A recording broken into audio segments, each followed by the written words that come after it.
Hey, what do you say, Seattle hockey fans? I already posted an episode for today, but if you listened to that episode or watched it on YouTube, then you know that we had a little bit of extra conversation with JD and I talking about the young Coachella Valley Firebirds that have been making the Seattle Kraken roster as of late. So, this is a special edit of today's podcast that will include an extended conversation about the CV Firebirds up with the Seattle Kraken.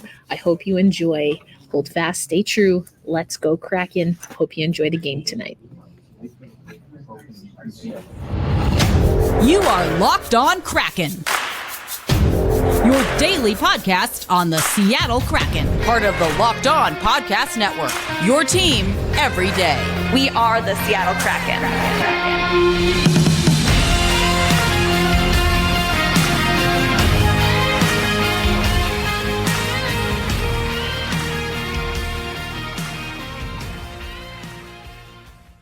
Erica, how's it going?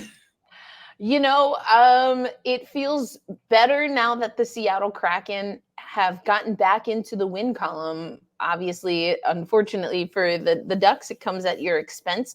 But I think this was a really important win on a lot of different levels. And like you said, we got to see some players that you get to see a lot more than I do on a regular basis. And that is some players from the Coachella Valley Firebirds. And coming off some comments, just a smidge, coming off some comments by Dave Haxtell and some moves that we saw from the front office.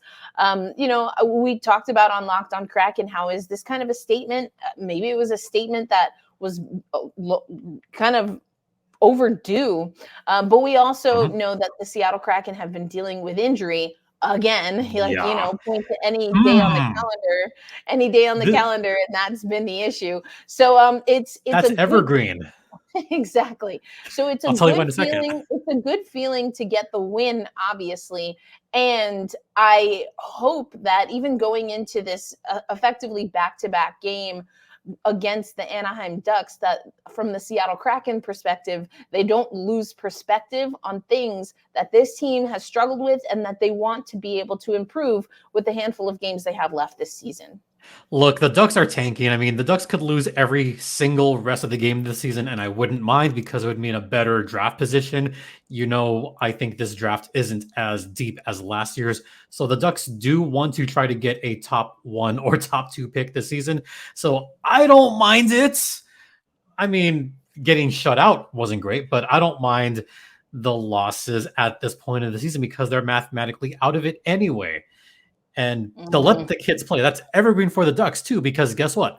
The Ducks have also had their slew of injuries. They've also had to deal with bringing up random people here and there. They've also had to deal with, we're going to sign this random waiver wire or sign this person, which has just been kind of a mishmash. And as far as the kids, I've been saying for a while that the Ducks need to get their kids going too, because there's some good kids on the Ducks as well. They're just not playing enough. And I think that's going to be one of my takeaways is why is the Ducks veterans, the almost 30 and I shouldn't say it like that because I think we're both older than 25, right? For sure. Yeah. So there's one power play line that is younger than 25 and the other, which is about our age, 30s. And I hate to say it, but the vet line just not cutting it. There was about a minute and a half with the vet line during a Ducks power play. You know how many shot attempts they got off in that minute and a half? One. I could count it on one finger, and that is it.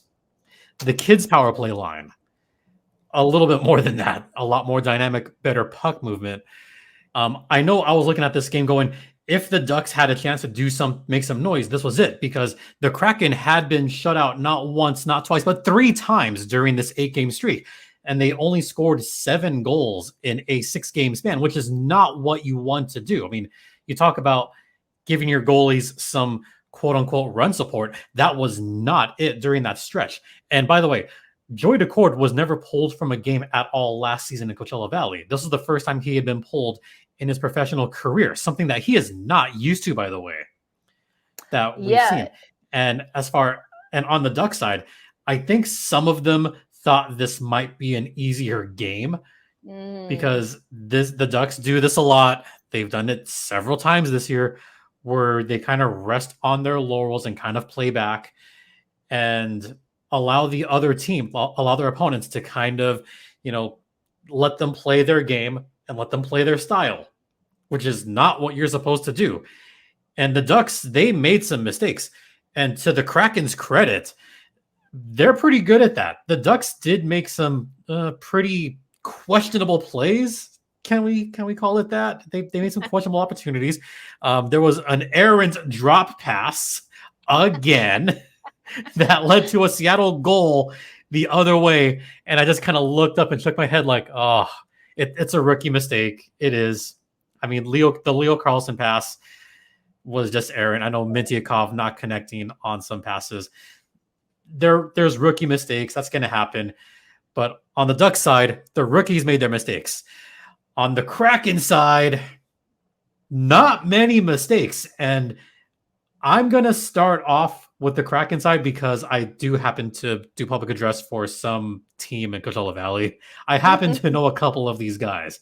So if you don't mind me taking the lead on this, Go for a couple of guys got called up, and when it was first reported, it was that Dave Haxtell was trying to send a message, but then it was later found out rather that the decision was made before those comments came out. So maybe not. I mean, I do kind of want to believe it, but in the back of my mind, there's that maybe 1% tinge in that quote where I know he's not trying to send a message, apparently, but come on.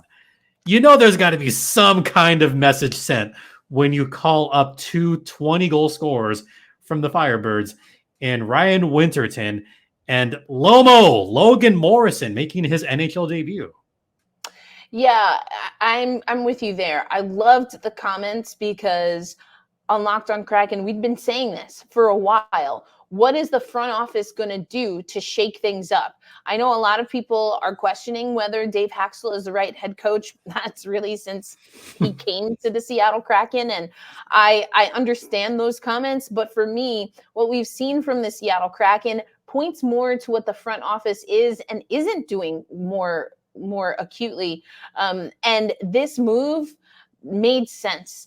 I do think the comments from Dave were interesting, but then also to your point, not only did he kind of walk it back the next day and reporting that these moves were already in the mix, but also what choice would he have had? Riker Evans out with injury, Vince Dunn out with injury. We've had a few players on the forward line. We just got Jaden Schwartz back in the lineup, and so the players who are on the that were the healthy scratches, Pierre-Edouard Bellemare, Kyler Yamamoto. I mean, those are players. And Tatar.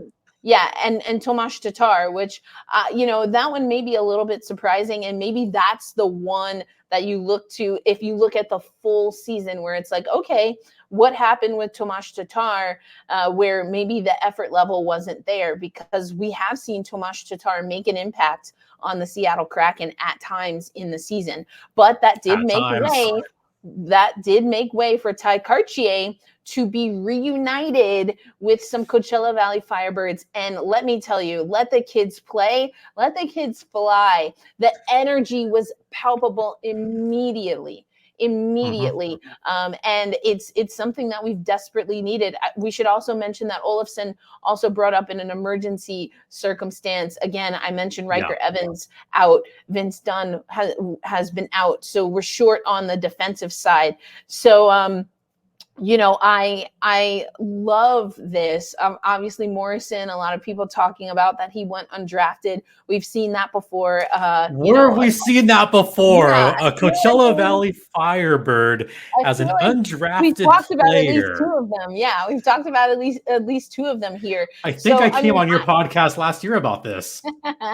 Exactly. So, I mean, that's the Seattle Kraken perspective. But I know, obviously, you cover the Anaheim Ducks, but as you mentioned, are also, the PA for the Coachella Valley Firebirds. So What is it that Seattle Kraken fans should know about Logan Morrison and Ryan Winterton and how they've been connecting offensively this season for the Coachella Valley Firebirds?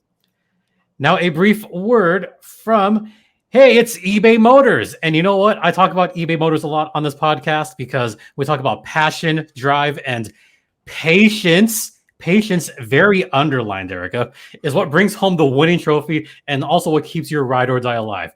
eBay Motors has everything you need to maintain your vehicle and level it up to peak performance, from superchargers, roof racks, LED headlights, etc. Whether you're into speed, power, or style, some players have that style, eBay Motors has got you covered. With over 122 million parts for your number one ride or die, you'll always find exactly what you're looking for. And with eBay Guaranteed Fit, your part is guaranteed to fit your ride every time or your money back, because with eBay Motors, you're burning rubber, not cash. With all the parts you need at the prices you want, it's easy to turn your car into the MVP and bring home that win like Joey Decord did. Keep your ride or die alive at ebaymotors.com. Eligible items only. Exclusions apply. eBay Guaranteed Fit only available to U.S. customers. Welcome back to this Squadcast. We love a good Squadcast, don't we? Oh yeah. Oh yeah. Except this one's not live, by the way. Yeah, you're not podcast bombing me as I'm at Kraken Community Xplex. Yeah, but I should point out that is the jersey that I got from KCI. Oh, that you were waiting on. Oh my gosh, Yeah. I remember that. Yeah. So I may as well show you. It is number 35. Nice. And I will be wearing this for Kraken affiliate night at Acrisure Arena. Okay. Hopefully that jersey brings the Firebirds a little bit more luck. It has not been good to the Seattle Kraken post January 1. What I will say, though, and shout out to super fan Paul, but we are undefeated this year and have scored 4 goals each bobblehead night. And the other night was Canner. So we'll see. Jared McCann the Jared McCann bobblehead might have been just as important to the win as the aforementioned Coachella Valley Firebird forwards. I mean, obviously that's a joke. Please do not take that serious. But I also I will take it seriously. Oh my God, they're 8-1 on bobblehead nights. 8-1. I mean, here we go. So that does mean, to your point, Anaheim now is going to see a familiar foe. The Seattle Kraken, will we see Joey Decord again? I'm kind of leaning towards maybe giving Philip Grubauer a chance to boost his confidence. Not that it's a guarantee, but get him back in net. Get him back in net and get him feeling good. But I know we talked about some Firebirds as we closed out the first segment. So let's get to that. Ryan Winterton and Lomo, who in the waning seconds, when the Seattle Kraken had a power play, they did everything that they could, it felt like, to try and get him a goal. Oh, you noticed that, didn't you? Oh, heck yeah, I did. I'm going to start off pregame first. The reason I'm starting pregame is because that loud ovation was not for the Kraken in total. That ovation was for Logan Morrison. He took his rookie lap. He took his sweet ass time. I will give a shout out. We can say some curse words here. So I will give a shout out here, if I may, to Jen, who's a photographer for Emerald City Hockey. And I love the photo that she sent of Lomo going out onto the ice, and she got the perfect photo of his skate touching the ice for the first time, and it was super exciting to see that take place. And I'm happy for him, because you're talking about someone that has worked his what off since day one. He came into camp not on a guarantee, by the way, also undrafted, and I'll just say the name that I love saying, Ty Cartier, who also went undrafted and also had a stellar season in Coachella and also came up to Seattle and made a difference. Didn't score right away, but Karts did make his mark in last year's playoffs and making his mark this season. Logan Morrison, for my money, is one of the unsung players for this Firebirds team. because he started off early in the season, fourth line.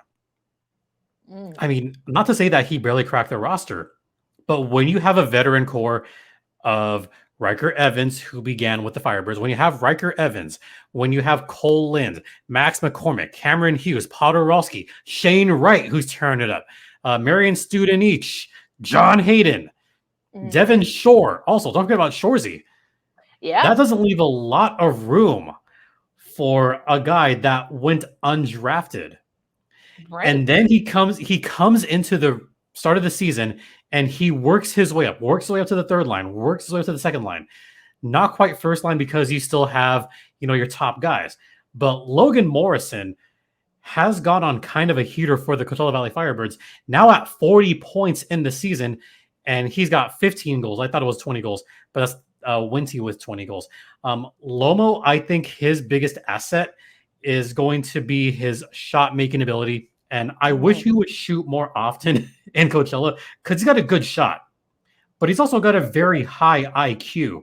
Yes, I did notice that the Kraken were kind of feeding him pucks a little bit, which isn't exactly his game. It can be at times, and I wish he would take shots more, but I see him as more of a playmaker, more of someone, if he has the open shot, he will take it. If he has the open slot area, he'll take it.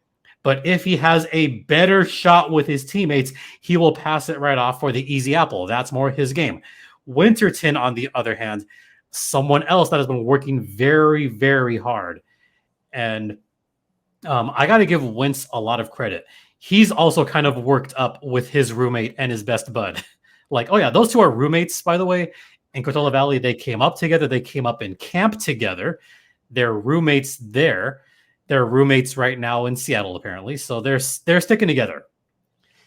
And those two have been on a line together in Coachella Valley a lot of the time.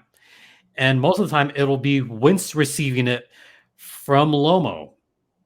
So to see Lomo kind of getting fed the puck, I did laugh. I'll admit, I laughed.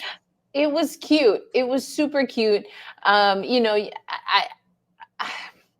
hate to be too critical of hockey players' games in certain circumstances. So what I will say is that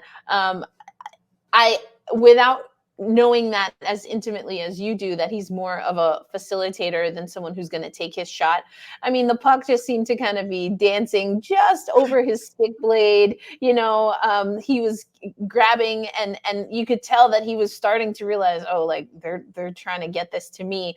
But he was like, maybe maneuvering the puck a little bit more instead of going direct. Even his stance was open out into the ice and not turned toward goal. Because that's his game. Yeah, exactly. So he's like, all right, like who's going to drive down the slot? Like you can kind of tell that. It was just so cute because everyone else on the ice, I think it was Canner out there, Beniers. I'm forgetting right now who the other folks, because we're on a power play at the moment. Yeah. And they were like, no, bro, this is all you. By the way, I'll show you this shot. So this was right as he was getting onto the ice. Well done, Jen. Yeah, Jen, love it. So I thought that was a cool shot personally. Yeah. So that's how those kids were. It's good to see. I mean, that's something that, although you're representing the Anaheim Ducks on this particular squad cast, I love that that's something that we can share because what we also have talked about is that the Coachella Valley Firebirds and the Kansas City Mavericks, the Seattle Kraken, it's looking done, as I sometimes say, no pun intended, because we don't have Vince Dunn at the time, sad faced here, but it's looking like the season's pretty much wrapped up for us, but there is promise when it comes to the younger guys, and we started to see that on display. Now that always comes with a give and take, and I actually got to talk with Disco Dan Bilesma and Jessica Campbell about that give and take, because it is an interesting situation. You have the Firebirds. They've been a core for the most part, and now at a time when they want to get prepared for their postseason, a few players like Wentz and Lomo are being asked, and Olofsson are being asked now to step in and steady the very unsteady ship that has been the Seattle Kraken. So it's not an easy thing to do as an independent team, but that's the thing. Everyone knows that they're not only the Coachella Valley Firebirds. They are both the Coachella Valley, or they're the Firebirds as well as the Kraken, and to some extent the Mavericks, because sometimes they'll have to feed in to what's happening there and to boon their own success. So it's definitely a balancing act. Here's my positive of the whole thing is some of those guys are going to come back. Once the Kraken season ends, they're going to come back to Coachella Valley for what could be another long playoff run. I mean, Riker Evans, he was on the roster during the deadline, so Riker is eligible to come back. Lomo obviously is going to come back. I think Wentz will come back sooner. I think what's going to wind up happening is they're going to play less than 10 games, not burn off that that first year of ELC yet. They're not going to burn it off right away because there's no point in doing it right now when you have a long playoff run incoming for the Firebirds. And Goose, that's an emergency basis. And by the way, I got to share this. I'm sure you've seen this, the little squad photo. Oh, for sure. Of all the Firebirds, all 6 of them. So they're Firebirds for life. I mean, they went through a lot last season. Oh, for sure. I'll just bring this up briefly because I like talking prospects too. I cannot wait for Jagger Firkus to come through the system. He excites me a lot. I actually talked with some Firebirds fans about this that were kind of like, why are they taking our guys? And I have to remind folks, so I'm going to remind a lot of the new fans, this happens this time of year. There's lots of player movement that happens. When the junior season ends, when the collegiate season ends, there's going to be guys moving up or down. The situation's not always going to be the same. Same with the Ducks, and I'm going to say this to all the Ducks fans too. A lot of player movement, a lot of guys moving up or down. Black Aces won't apply this season again, but Black Aces are going to be coming, and Jagger Firkus is the one name that I want to see in Coachella Valley. Come on, averaging 2 points a game. Are you kidding me? Yeah, on an absolute tear. You love to see it. And I think the future is bright for sure. And again, that is something that we can share in. And I'm sure, especially because the off season will be long for the Ducks and the Kraken, that at least we can still enjoy our squadcasts for as long as the Coachella Valley Firebirds are still playing, and maybe at least the Firebirds are in it. Do you know what place the Ducks are in right now? Do you know what place the Gulls are in right now, for that matter? You know, none of the affiliates for the Ducks are seeing playoff action again this year. Oh man, that's brutal. That's brutal. Luckily for us, we don't have that. Yeah, we don't have that issue in the AHL. We don't have that issue in the ECHL. I did notice though in the AHL, Hershey Bears, if I'm not mistaken, were one of the first teams, if not the first team. I know. Oh, I know, but they're looking pretty lethal again. So wouldn't it be nice to get some revenge? There's obviously a lot that has to happen, but I'd be lying if I said I haven't been looking at the AHL standings and being like, oh yeah, good. Yeah, bring them to the top again. Let's see about that. But again, a lot has to happen, and no Billy the Cord. So that's something I definitely want to talk to you about. What has the goaltending situation been with Coachella Valley? But we'll have to leave that for another squadcast. We'll let the fans know we're definitely going to do that again, because we do have another Ducks versus Kraken game, JD. I know. Preview. Anything quite too long didn't read, so to speak. My preview of this game is I genuinely believe anything could happen. Maybe we'll get some official predictions after the second intermission. So we'll get to that on the other side. As a dog is barking in the background, let's hear from FanDuel.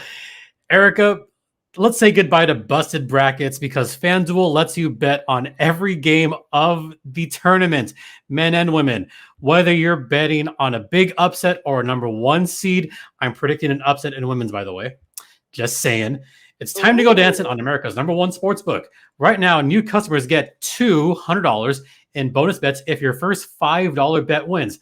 That's $200 to use on point spreads, money lines. You could even pick who's going to win it all. Not number 2. Just visit FanDuel.com/lockedon and bet on college hoops till they cut down the nets. Erica, I will say that FanDuel is the official online sports betting partner of the Locked On Podcast Network. And Erica, what should the fans do? What should the fans do regarding this particular ad read? Of course, you want to head over to FanDuel.com/lockedon. That's how you're going to be able to redeem that special that JD mentioned. Again, head to FanDuel.com/lockedon. Also, don't look at the futures bets for either one of our teams or the playoff bets. This one went a little bit out of control, but the last thing I was going to say was, and please gamble responsibly. That also. That's what I was going for there. There we go. I misread the situation. But of course, do that. And I heard you say, for those listening on Amazon, you might have missed this with our ad-free episodes, but you mentioned that you're expecting an upset on the women's side. For those watching on YouTube, you can probably deduce that I am in a hotel room in the Albany region. So I'm curious, are you expecting the upset to come on the Albany region side? I think very plausible. Or the Portland side of the women's bracket? I'm expecting a number 2 to go down, and that number 2 is from here in SoCal. And I'm just not convinced with UCLA. I'm not. I could see that. I could definitely see that. They've been on the receiving end of some upsets, even in the regular season. I mean, that Oregon State UCLA game was... God.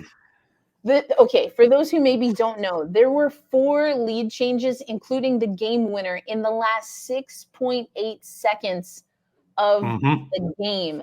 Also, stick taps, claps to Oregon State social team.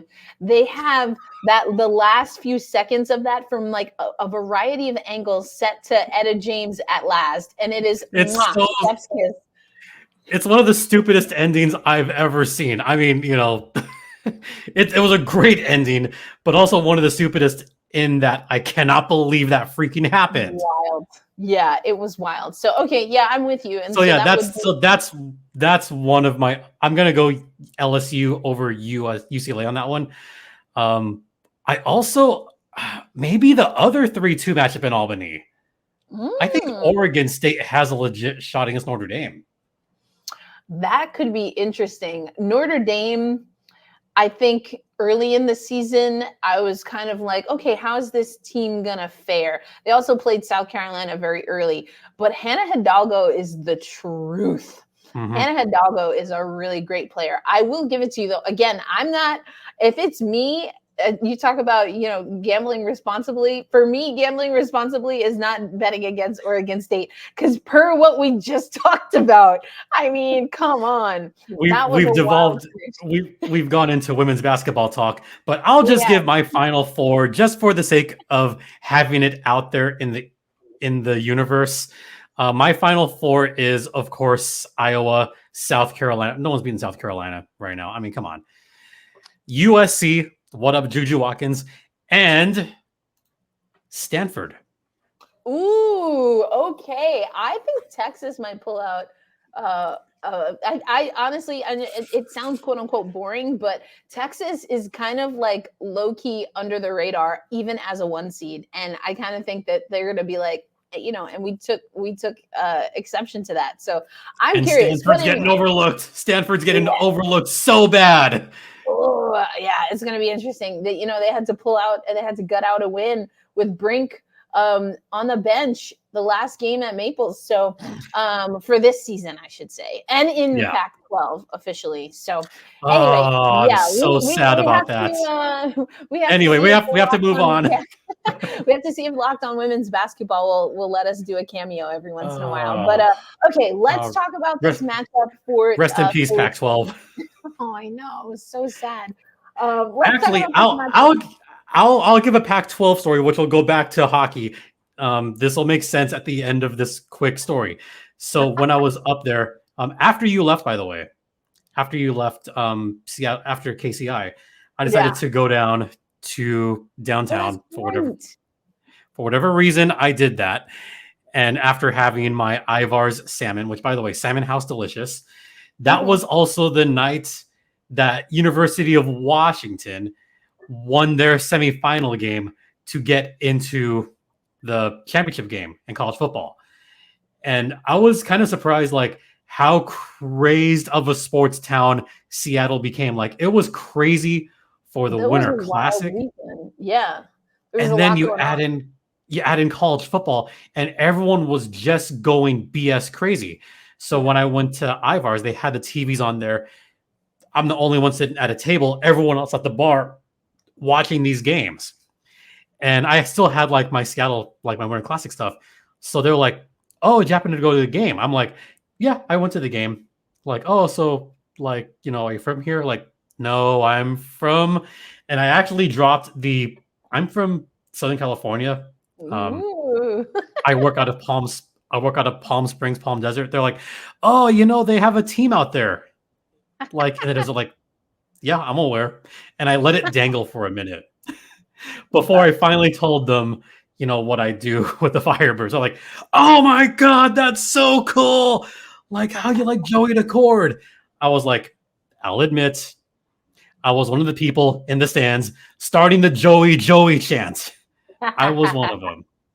And that's how we're getting back to the Kraken, because did you notice the Joey chants were kind of coming back a little bit last night? Oh, for sure. And rightfully so. I mean, we've kind of sprinkled this throughout the episode here, but Joey See how I came back?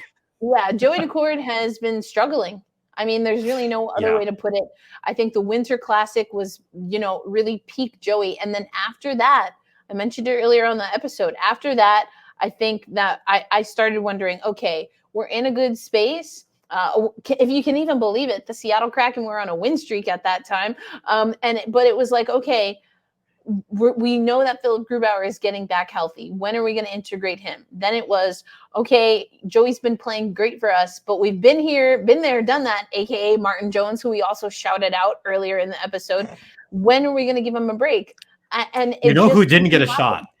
Who didn't get a real shot was Chris Drieger. Who, by the way, Driegs has looked really good in Coachella Valley as well. I love that for him. I think we've talked about this on Locked On Kraken.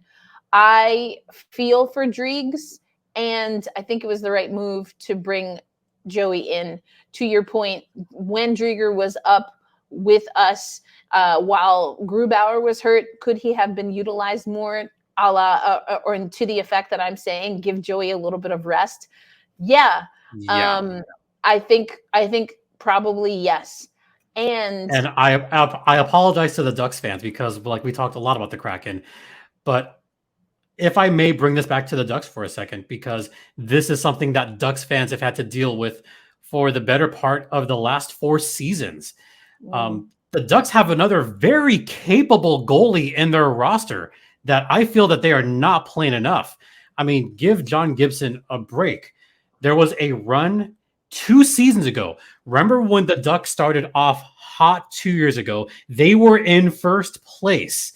They were in a playoff position New Year's Eve. They were in a playoff position prior to the All-Star break. And they were riding John Gibson to death during that stretch run. And even I was saying, like, okay, Gibby's doing great.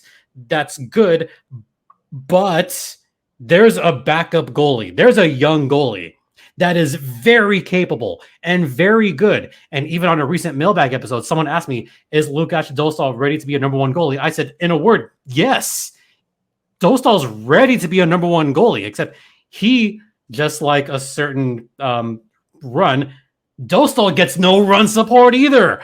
Good God. What is, like, I talk about giving goalies the effing taser. I mean, give Gibby a taser. Leave Dostal alone in a room with the rest of his teammates and let him go at it, because there is no run support for Gibby and especially Dostal this season. It is so ridiculous.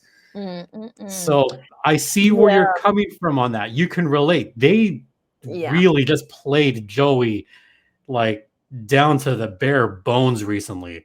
And I said, where's Grubauer? Where's Driegs? Where's Driegs? Yeah, exactly. And again, that becomes a thing where, you know, what is the right recipe? I just feel like things overall, decision-making wise, have been just a scotch off from the Seattle Kraken, whether that's front office or quite honestly, the coaching staff. I have no idea what the game plan is defensively speaking, but I yell into the void about that almost every day. So I have resigned that I am one of the few people who is very bothered by the Seattle Kraken defense, and I will have to wear that Scarlet A until other people actually notice that I'm right. Anyway, it's fine. I'm totally well adjusted. It's totally fine.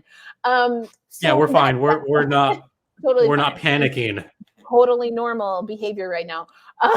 So then, okay, let's talk about this. What do we think the goalie matchup is going to be? Now, these two teams are playing each other back to back, as in there's no opponent in between. But it's not a throwback to 2021, baby. But it's not a proper back to back.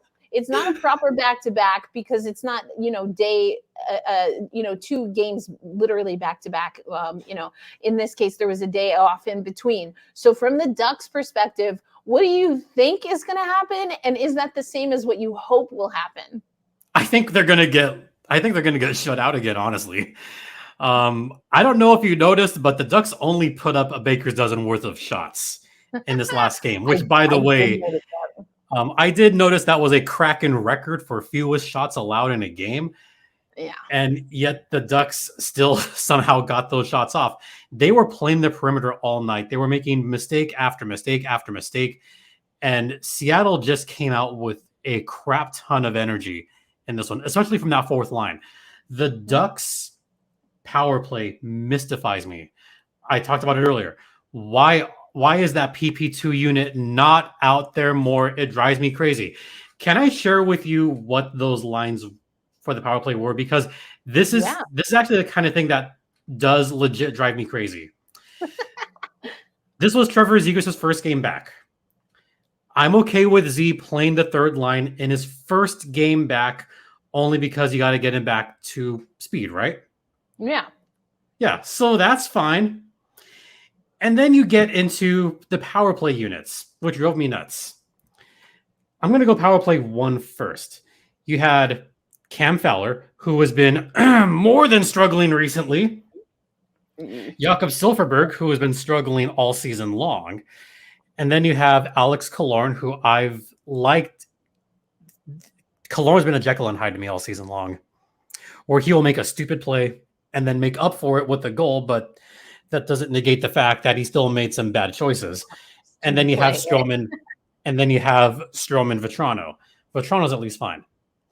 But then you have this other power play unit of Erica. Follow me on this because these are all the young kids. Mason McTavish, he's fun.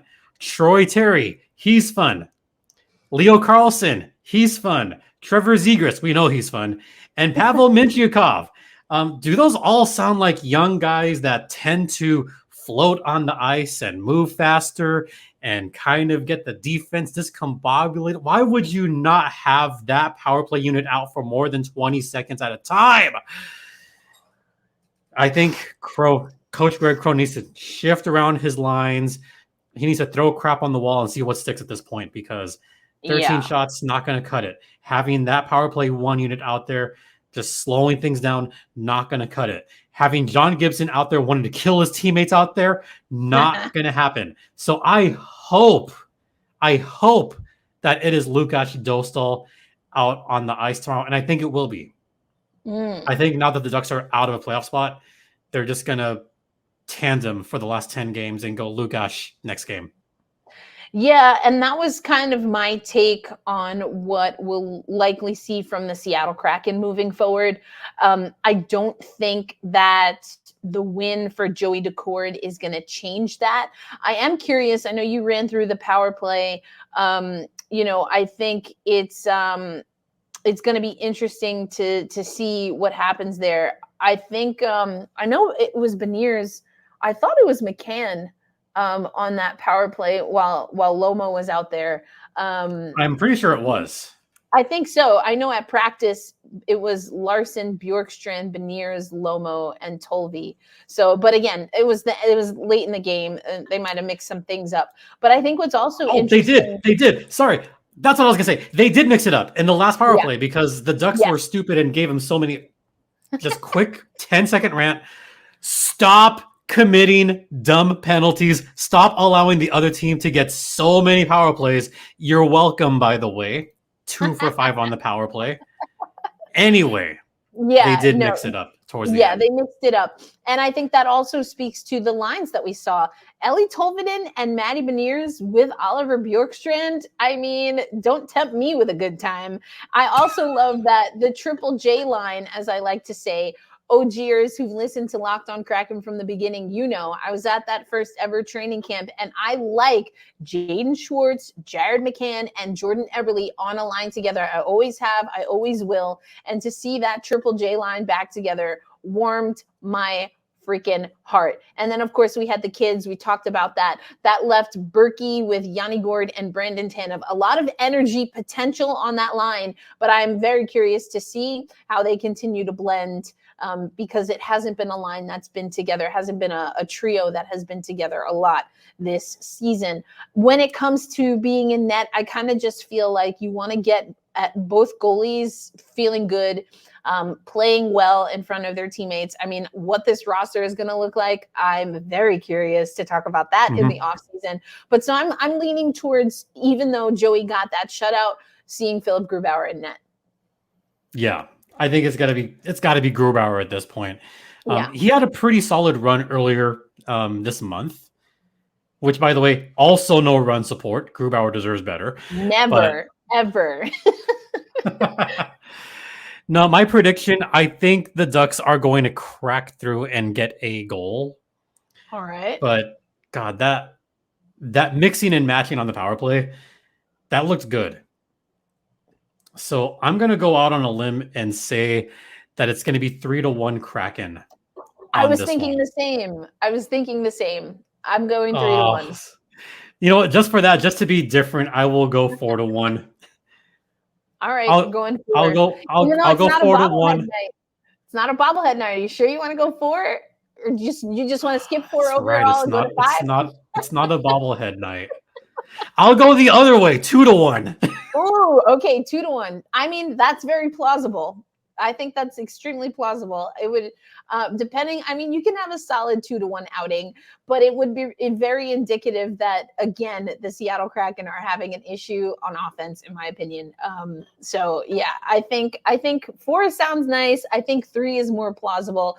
If we get to 2-1, I might just be ripping my hair out, but we'll see. I think, again, you talked about the Anaheim Ducks sometimes, playing to their opponent or maybe letting their opponent settle into their game. The Seattle Kraken have that same issue. And so I think if we focus too much on the good feels of the win the other night and don't face the Anaheim Ducks team that is going to hit the ice Thursday, that could be to our detriment because no one wants to lose to the same team 2 times in a row in the regular season. I mean, definitely not in the postseason, but neither one of our teams is in any position to talk about that at this moment. At least your team isn't mathematically eliminated yet. This is true. Hold fast. There's still an outside shot here. There is an outside shot for sure. Give your team a little more credit. I mean, listen, we've talked about that on Locked on Kraken. I know what the numbers are. And if we go based on how the team has played, put Tuesday's game, to bed, I can't guarantee we're going to win the game Thursday. I'm not doing that. I'll guarantee it. I had a couple of Firebirds fans the other day that said that they really like listening to Locked on Ducks because the Ducks did play at Acrisure Arena earlier this season, by the way, the Ducks Coyotes game. And they're like, man, you gave a good perspective on the preseason and a lot of the Ducks prospects. And because I do follow the AHL very closely, a lot of folks seem to like when I talk about the AHL. So I've gotten Yeah, some good feedback on that. I And love that. also, oh God, got to give a shout out. Mikey, who's in arena host for the LA Kings, he said, it is hard to stay positive about the Ducks, and you managed to try to do that.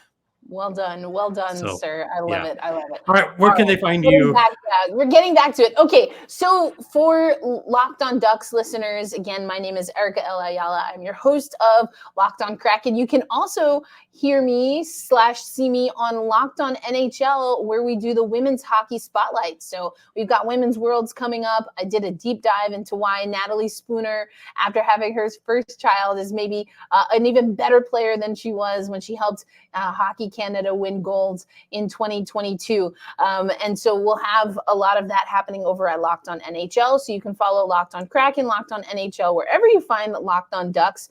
YouTube, Amazon, ad-free, Sirius, SXM, all of the goodies. And then you can find me on the interwebs at Black Rosie Media. That is a platform that I've created to empower Black women and melanated creators in sports media. So yeah, again, hopefully we'll have a chance to hear from JD again, certainly on Locked On Kraken. And we'll see what happens as our two teams hit the ice once again Thursday night at Climate Pledge Arena. And next week at Honda Center, by the way. Oh, that's right. That's right. We have that because the Kraken end the season on the road. So yeah, we might have to squadcast it up again. I mean, what's to say? One more hour, JD. Why not? Why not? Give the fans what they really want. Exactly. Always a pleasure to chat with you, my friend. We gotta wrap it up here. On behalf of Erica and myself for Locked On Kraken and Locked On Ducks, I'm Jason JD Hernandez saying have a great rest of the night. Please remember to be safe out there, be kind to one another, and Ducks fly together. Erica, finish it up. Hold fast, stay true. Let's go Kraken. We'll catch you on the next Quadcast. Yeah. And on the credits, I'll just say this. Stay fired up.